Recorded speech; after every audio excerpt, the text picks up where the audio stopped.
Il TG del quotidiano La Nazione Siciliana, notizie della Sicilia in 3 minuti.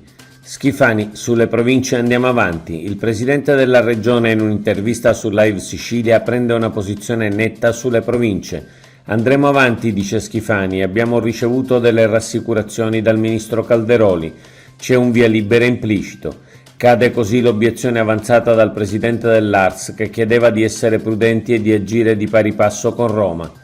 Si potrebbe votare, aggiunge Schifani, in concomitanza con il voto amministrativo nazionale, oppure scegliere di accorpare la consultazione con le europee, ottenendo così anche un considerevole risparmio in termini di risorse.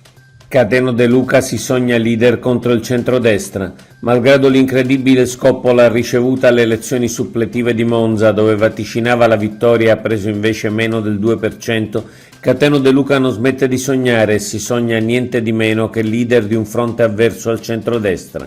Ieri ha convocato i suoi in un'assemblea regionale di Sud chiama Nord a Enna e ha pronosticato che per le prossime elezioni regionali si andrà al voto prima e bisogna che le forze d'opposizione alternative a questo centrodestra facciano fronte comune. Io ci sono, dice De Luca. Ancora incendi nel Palermitano. Malgrado siamo ormai quasi a novembre, continuano lo scirocco e gli incendi in Sicilia. Un vasto incendio ieri a Casteldaccia, il fuoco alimentato dallo scirocco ha raggiunto anche l'autostrada, tanto che la Palermo-Catania è stata chiusa temporaneamente tra gli svincoli di Altavilla Milicia e Casteldaccia in entrambe le carreggiate. Per precauzione alcune case sono state evacuate, il vento forte ha alimentato le fiamme. Legittimo per il TAR il calendario venatorio siciliano. Il 26 giugno scorso l'assessorato all'agricoltura aveva approvato il calendario venatorio regionale per la stagione di caccia 2023-2024. Subito Legambiente, WWF e l'IPU lo hanno impugnato davanti al TAR chiedendone l'annullamento, adducendo tra le motivazioni principalmente gli incendi del luglio 2023 che avrebbero reso numericamente più debole la fauna selvatica. Il TAR ha però respinto interamente l'istanza delle associazioni ambientaliste. Baraccopoli Messina, soggetto attuatore Genio Civile.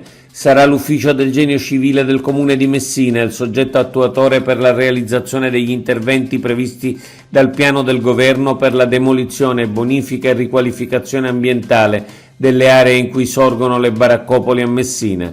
Lo ha stabilito la Giunta regionale su proposta del presidente Schifani, commissario straordinario per il risanamento.